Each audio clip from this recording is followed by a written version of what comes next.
بسم اللہ الرحمن الرحیم الحمد للہ نحمده ونصلی علی رسول الکریم اما بعد فاعوذ باللہ من الشیطان الرجیم بسم اللہ الرحمن الرحیم فخلف من بعدهم خلف اضاعوا الصلاة واتبعوا الشہوات فسوف یلقون غیا صدق اللہ العظیم۔ میرے محترم عزیزو، دین کے اندر نماز کی اہمیت کیا ہے اور ہم لوگوں نے نماز کی اہمیت کیا کر رکھی ہے، آؤ ہم قرآن حدیث کی روشنی کے اندر اس بات کو سمجھیں۔ ہم تو یا تو نماز کو پوری طریقے سے ضائع کر دیتے ہیں، مطلب پڑھتے ہی نہیں، یا پھر پڑھتے ہیں تو اس کے آداب، اس کے حقوق، اس کے شرائط کو بھول جاتے ہیں۔ نماز کوئی ایسی چیز نہیں کہ اس کو اس طور کے اوپر پڑھا جائے کہ جیسے ہمارے اوپر کوئی بوجھ ہے، اس بوجھ کو ہٹا دیا جائے، یا کوئی مکھی بیٹھی اس کو اڑا دیا جائے۔ دین کے اندر نماز ہر مسلمان کے لیے بڑی اہم عبادت ہے۔ قرآن کریم کے اندر اللہ رب العزت کا ارشاد ہے کہ اس کے برگزیدہ بندے جو اللہ تعالیٰ نے دنیا کے اندر بھیجے،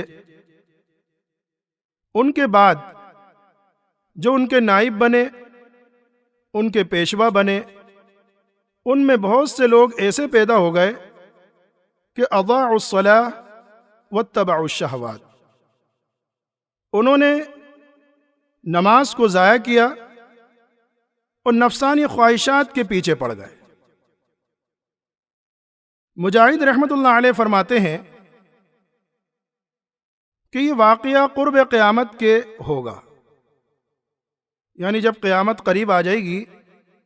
تو امت کے جو نیک لوگ ہیں جب وہ ختم ہو جائیں گے، اس کے بعد لوگوں کے اندر یہ حال ہوگا کہ نماز کی طرف کچھ بھی ان کو التفات نہیں ہوگا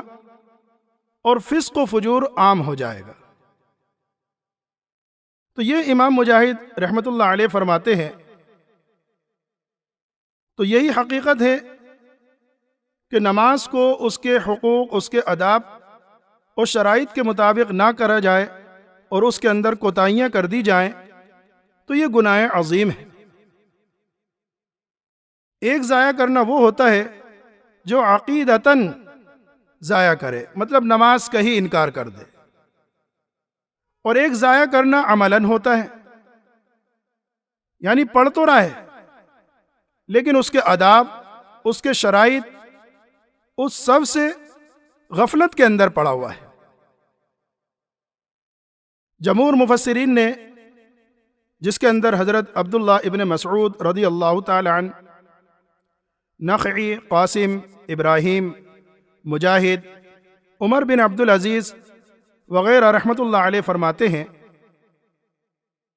کہ نماز کو اس کے اوقات سے مؤخر کر کے پڑھنا یہ اضاع صلاۃ ہے، یعنی وقت نکال دیا، جو اصل نماز کا وقت تھا اس سے دیری کر دی۔ اور بعض مفسرین نے یہ بھی لکھا ہے اس کے حقوق اور آداب اور شرائط، جس کے اندر اوقات بھی آ گئے ہیں، اس کے اندر کوتاہی کرنا وہ بھی اضاع صلاۃ ہے۔ اور بلکہ بعض مفسرین نے تو یہاں تک بات کہہ دی ہے کہ بغیر جماعت کے فرض نماز گھر کے اندر پڑھ لینا بھی اضاعت صلاۃ ہے۔ آج لوگوں، ہم یہ سب اقوال اپنے سامنے رکھ کر دیکھیں تو ہماری نمازیں کیسی ہیں؟ حالانکہ ادھر تو ارشاد یہ ہے کہ تم نماز ایسی پڑھو کہ گویا تم اپنے پروردگار کو دیکھ رہے ہو، اور اگر اس درجے کے اوپر نہیں پہنچ سکتے تو کم از کم اتنا تو سمجھ لو کہ وہ تمہیں دیکھ رہا ہے۔ لیکن اس سے درکنار ہم تو نماز کے اندر کھڑے ہوئے کہیں دکانوں کا حساب لگا رہے ہیں، کہیں پیسوں کا حساب لگا رہے ہیں، ہمیں یہی معلوم نہیں ہوتا کہ رکعتیں کتنی ہوئی۔ یا امام نے کون سی سورت پڑھی ہے، کچھ ہمیں پتہ نہیں ہوتا۔ حالانکہ حضرت فاروق اعظم رضی اللہ تعالی عنہ نے اپنے وقت کے اندر تمام عمال حکومت کو یہ فرمان جاری کر کے بھیجا کہ میرے نزدیک تمہارے سب کاموں سے اہم نماز ہے۔ حالانکہ سبھی جانتے ہیں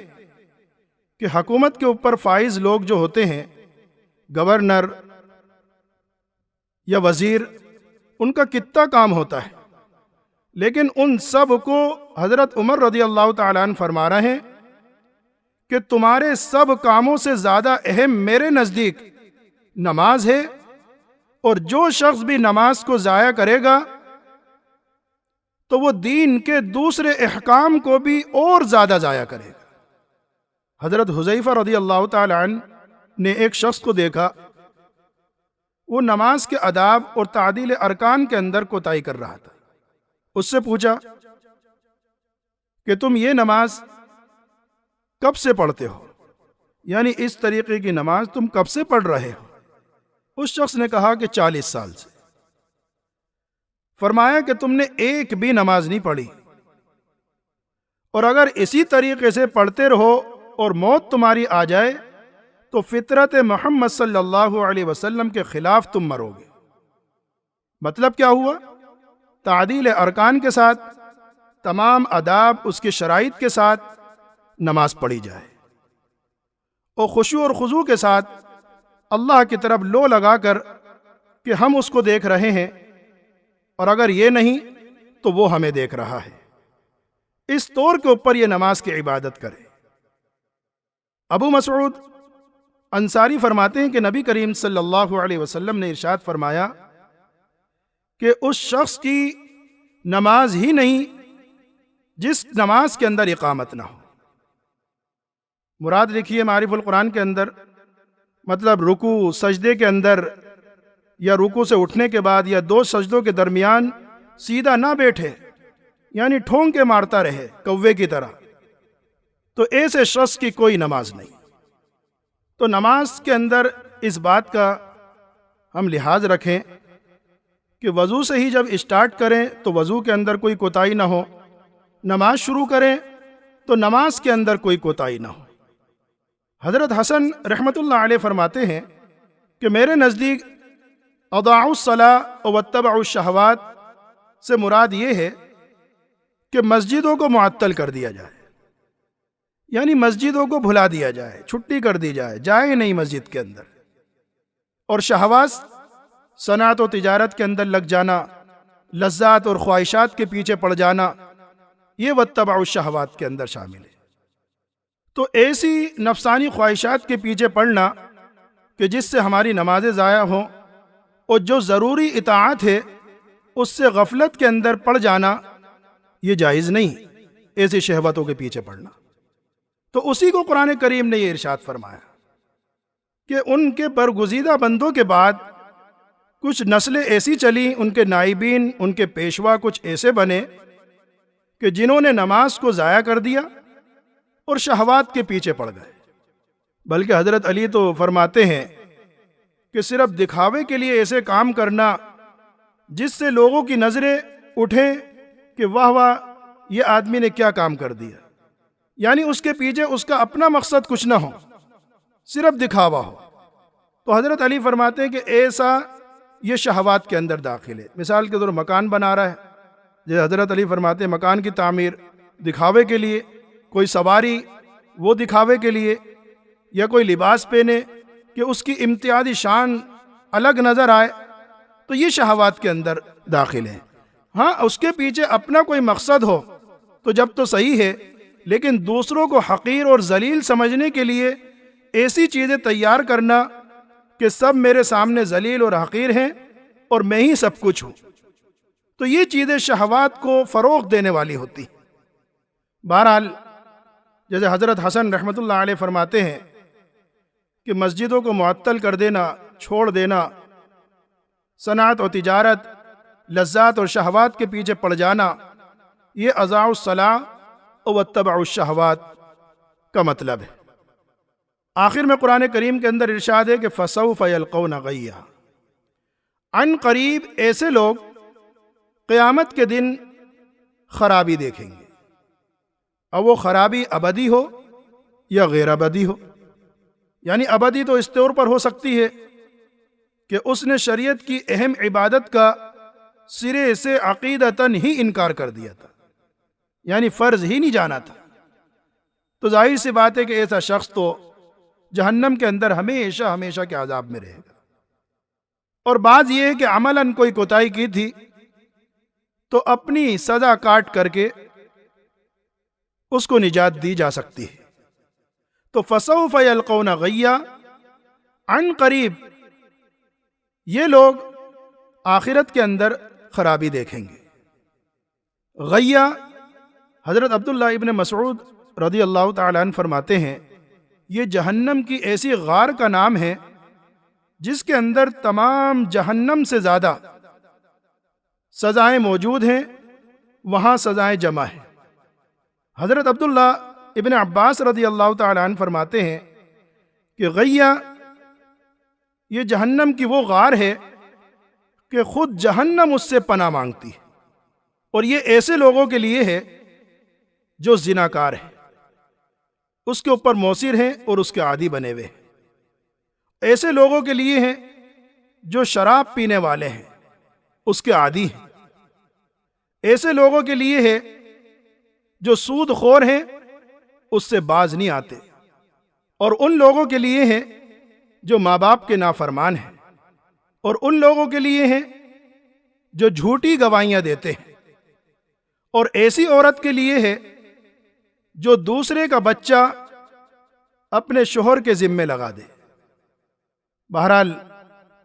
وعید تو بڑی سخت ہے، اللہ ہماری حفاظت فرمائے۔ نعوذ باللہ من شرور انفسنا و اعمالنا۔ لیکن اگلی ہی آیت میں لوگوں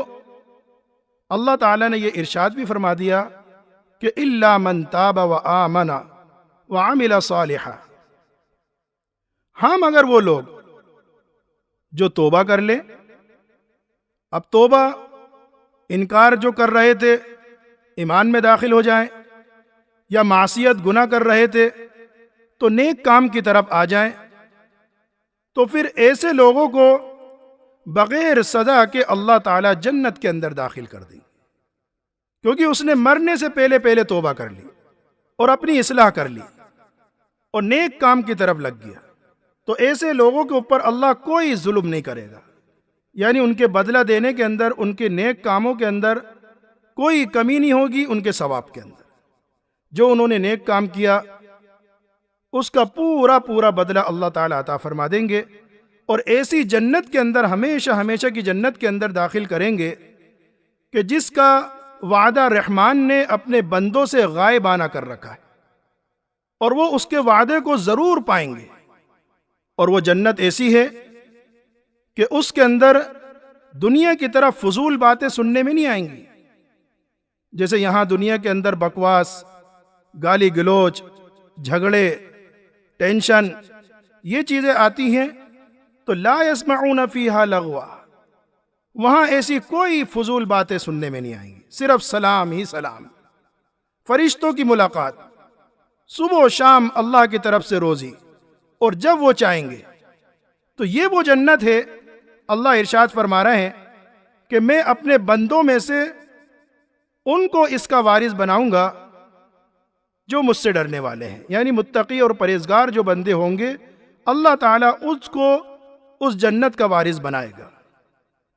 اللہ تعالیٰ ہم سب کو صحیح سمجھ کی توفیق عطا فرمائے،